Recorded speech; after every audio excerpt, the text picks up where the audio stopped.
আসসালামু আলাইকুম সবাইকে। শনিবার এই সুন্দর রৌদ্রোজ্জ্বল বরফময় এক দুপুরে অনেক অনেক স্বাগতম নরিক ক্লাসের পক্ষ থেকে।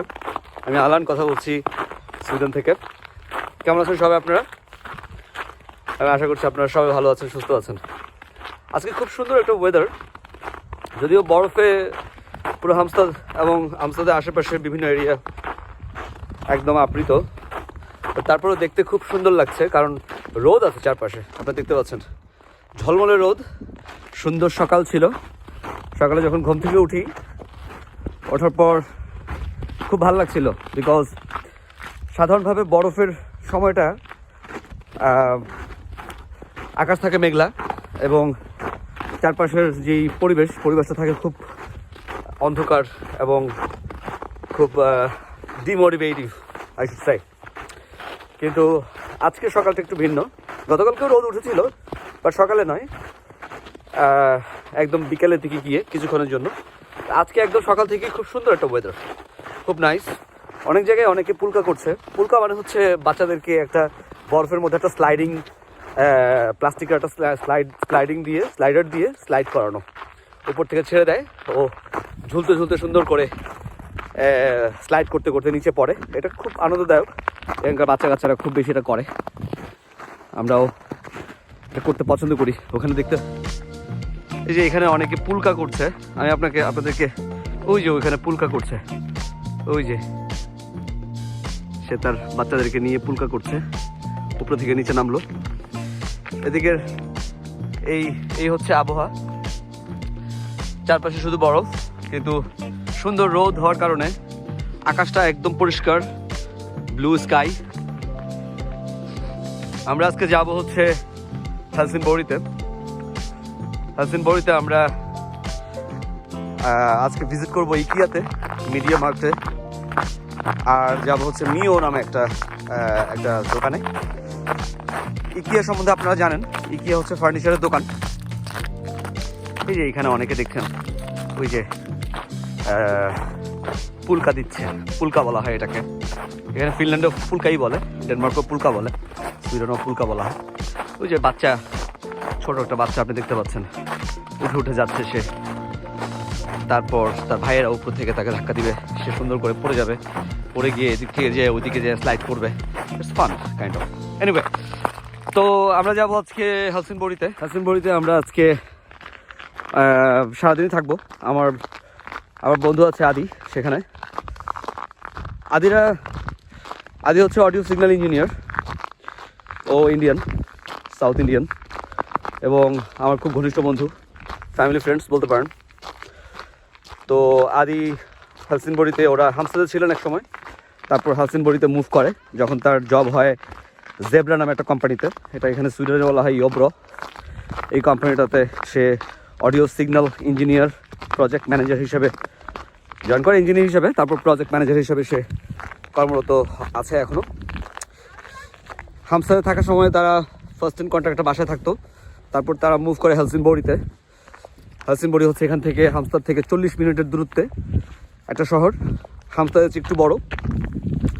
ওই শহরটাতে সে ওখানে বাড়ি কিনে সে শহরে মুভ করেছে। এটার কারণ হচ্ছে যে হেলসিংবরি থেকে ওখান থেকে একটা ফেরি আছে, যে ফেরি দিয়ে ডাইরেক্ট মাত্র 10 মিনিটে সাগর পার হলেই ফেরি দিয়ে ডেনমার্কে চলে যাওয়া যায়। এবং ডেনমার্কে যে হেলসিংগোর নামক যে জায়গা আছে, সেখানেই তার অফিস। সো প্রতিদিন সে এরকম ফেরিতে করে 10 মিনিটে সে ডেনমার্কে গিয়ে তারপর অফিস করে। এবং তার অফিসটা হচ্ছে হাইব্রিড, অর্থাৎ হাইব্রিড মানে হচ্ছে যে রিমোট। সে রিমোট করতে পারবে 2 দিন বা 3 দিন, বাকি 2 দিন 3 দিন তাকে অফিসে যেতে হবে। এইভাবে করে প্রত্যেক সপ্তাহে সে কখনো কখনো পুরোপুরিভাবে রিমোট করে কোনো উইকে, আবার কোনো উইকে দেখা যায় যে সে বাসায় না থেকে অফিসে গিয়ে অফিস করে। ডিপেন্ড করে তার কাজের উপর। তো আমরা ওখানে যাব, ওখানে টাইম স্পেন্ড করবো আজকে উইকেন্ডে। এবং ওখানে সারাক্ষণ আমার ওর সাথে কথা বলতে খুব ভালো লাগে, because he is very informative. সেও ব্লেকিং ইনস্টিটিউট থেকে এখানে ইঞ্জিনিয়ারিং পাস করেছিল আজ থেকে 10 বছর আগে, যদিও আমার সিমিলার এইজ।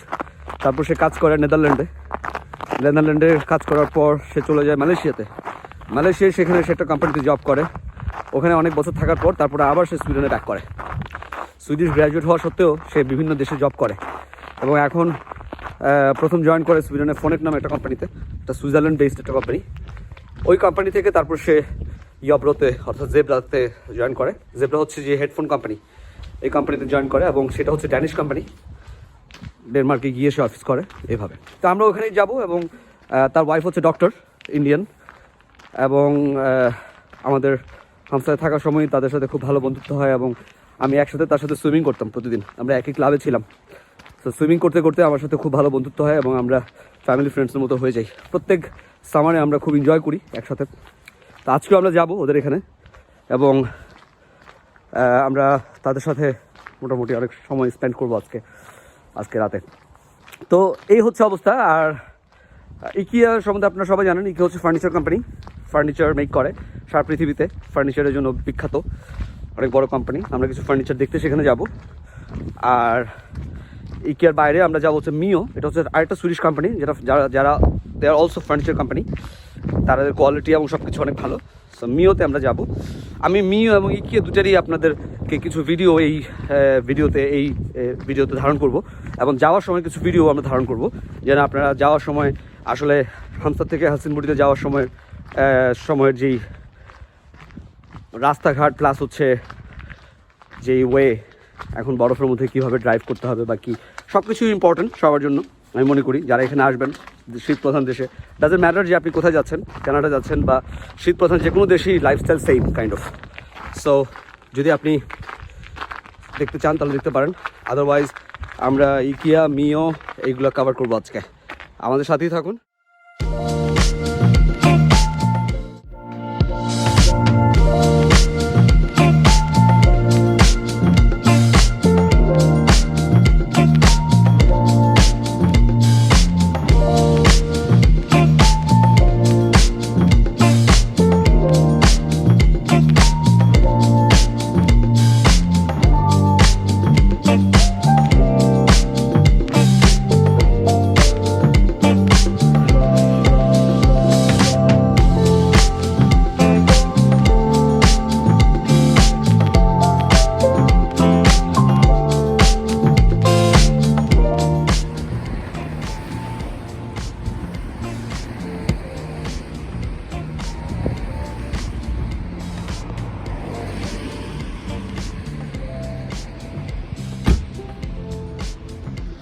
দর্শক, আপনি দেখতে পাচ্ছেন আমরা ইকিয়াতে চলে আসতে আমাদের সময় লেগেছে আমি বলবো 35 মিনিটসের মতো।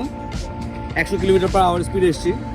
আর আমার ইলেকট্রিক কারে যদি আসেন তাহলে চার্জ যাবে 20%-এর মতো। আমার 21 বা 19%-এর মতো চার্জ যাবে, 20%-এর মতো যাবে আর কি, এরকম। এই যে ইকিয়ার সামনে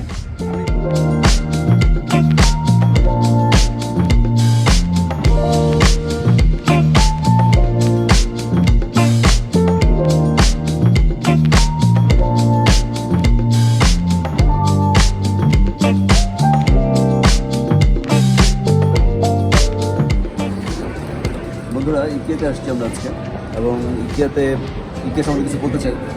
ইকিয়ার হেডকোয়ার্টার হচ্ছে নেদারল্যান্ডসে, কিন্তু ইকিয়ার প্রথম স্টোর ওপেন হয়েছিল সুইডেনে এবং যে ওপেন করেছিল ফাউন্ডার সে হচ্ছে ইনভার ক্যাম্পারেজ 1943 সালে। সে প্রথম এখানে অ্যালমুন্ড নামে একটা জায়গা আছে পাশেই, লুন্দের পাশে, এই অ্যালমুন্ড নামে জায়গায় প্রথম ইকিয়া প্রতিষ্ঠিত হয়, ফাউন্ড করা হয় এবং সে ছিল একজন সুইডিশ, যে ইনভার ক্যাম্পারেজ। 1943 সালে সে ইকিয়া প্রতিস্থাপন করে এবং এটা হেডকোয়ার্টার হচ্ছে নেদারল্যান্ডস। আর ইকিয়াতে 12,000-এর মতো প্রোডাক্ট আছে, যেটা বলা হয় one of the largest furniture companies in the world, এবং 2.1 বিলিয়ন পিপল ইন এ ইয়ার এখানে ভিজিট করে।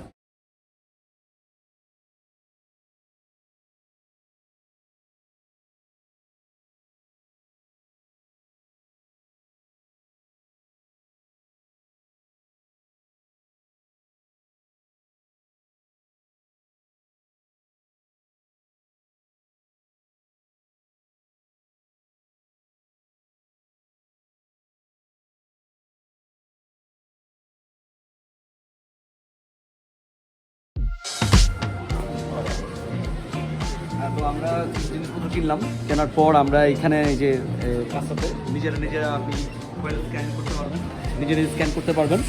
স্ক্যান করে দেন আপনাকে কার্ড দিয়ে পে করতে হবে, দেন একটা কিউআর কোডের একটা স্টিকার বের হবে। ওই স্টিকারটা আপনি এই জায়গার মধ্যে, এই যে এখানে যখন আপনি প্রেস করবেন তখন দরজাটা খুলে যাবে। খুলে যাওয়ার পর আমরা বেরোলাম। এখন আমরা আমাদের বন্ধুর বাসায় যাবো।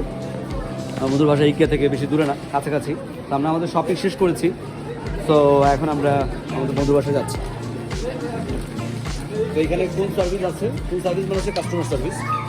আর এখানে বিস্ট্রো আছে, আর উপরে আছে রেস্টুরেন্ট, অনেক বড় রেস্টুরেন্ট। হ্যাঁ, আর এদিকে উদ্গম মানে হচ্ছে বের হয়ে যাওয়ার রাস্তা, এক্সিট। তো আমরা এখন উদ্গম দিয়ে আমরা এক্সিট করবো, আমরা বের হয়ে যাবো।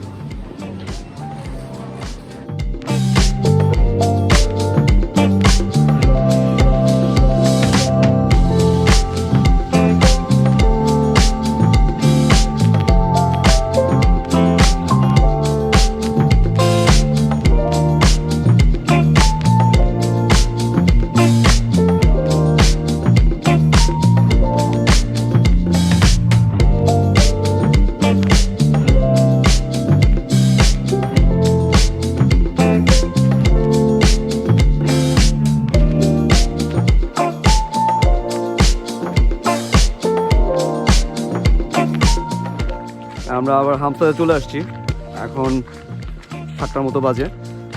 আমরা IKEA-তে গিয়েছিলাম এবং নিয়তে যাওয়ার সময় পাইনি আর। দেন আমরা আমাদের ফ্রেন্ডের বাসা থেকে ভিজিট করে আবার হামসা চলে আসলাম। তো আজকে সারাটা দিন ভালো গেছে, কিন্তু এখন টেম্পারেচার দেখছি যে -6-এর মতো, এবং এটা ফিল লাইক হবে হচ্ছে -10 আই শুড সে। সো অনেক ঠান্ডা, ইটস ভেরি কোল্ড। এবং আমাদের আজকে সারাটা দিন ভালো গেছে, অনেক সুন্দর সূর্য ছিল, আকাশ অনেক পরিষ্কার ছিল। ইভেন তো এখনও আকাশ অনেক পরিষ্কার, খুব সুন্দর। সো আমরা এনজয় করছি।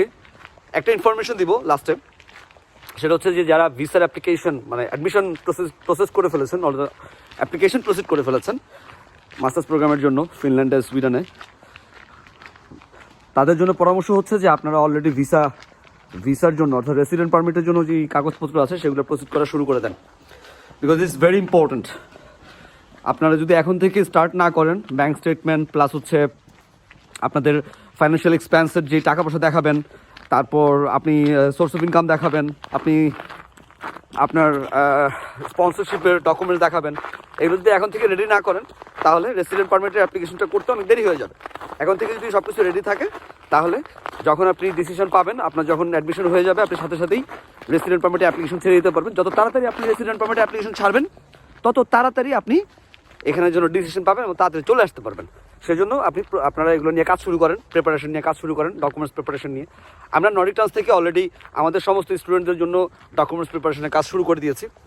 এবং গত বছর এবং এর আগের বছর আমরা অ্যাডিশনালি ভিসা অ্যাপ্লিকেশন করেছিলাম। যারা নিজের অ্যাপ্লিকেশন করেছে, অ্যাপ্লিকেশনের মাস্টার্স অ্যাপ্লিকেশনে, তারা অ্যাডমিশন পাওয়ার পর অনেকেই আমাদের সাথে যোগাযোগ করেছে এবং আমরা প্রায় মোর দ্যান 20 স্টুডেন্টসের ভিসা অ্যাপ্লিকেশন নিয়ে কাজ করেছি। প্রত্যেক বছরই আমরা এডিশনাল স্টুডেন্টদেরকে নিয়ে কাজ করি, কারণ ভিসা অ্যাপ্লিকেশনটা হচ্ছে কমপ্লিকেটেড প্রসেস। এখানে সূক্ষ্ম একটা জিনিস ভুল হয়ে গেলে আপনার ভিসাটা হবে না। সো অ্যাডমিশনের চেয়েও গুরুত্বপূর্ণ হচ্ছে ভিসার অ্যাপ্লিকেশন। এবং আমি মনে করি ভিসার অ্যাপ্লিকেশনটা খুব নিখুঁতভাবে একজন এক্সপিরিয়েন্স কারোর মাধ্যমে করা ভালো। এমন না যে আপনি নিজে করলে ভিসা হবে না, বাট যে কোনো ধরনের সূক্ষ্ম ভুলের কারণে রেসিডেন্ট পারমিট রিজেক্ট হয়ে গেলে আপনার পুরো যেই কাজটা আপনি এতদিন ধরে করলেন, অ্যাপ্লিকেশনগুলো, আপনার কোর্সের অ্যাপ্লিকেশন প্লাস ইউনিভার্সিটি অ্যাডমিশন সব কিছুই আপনার বানচাল হয়ে গেল, তাই না? সো এটার জন্য আপনারা যদি চান নর্ডিক ট্রান্সের মাধ্যমে অ্যাপ্লিকেশন করতে, এখন থেকে আমাদের সাথে যোগাযোগ করতে হবে।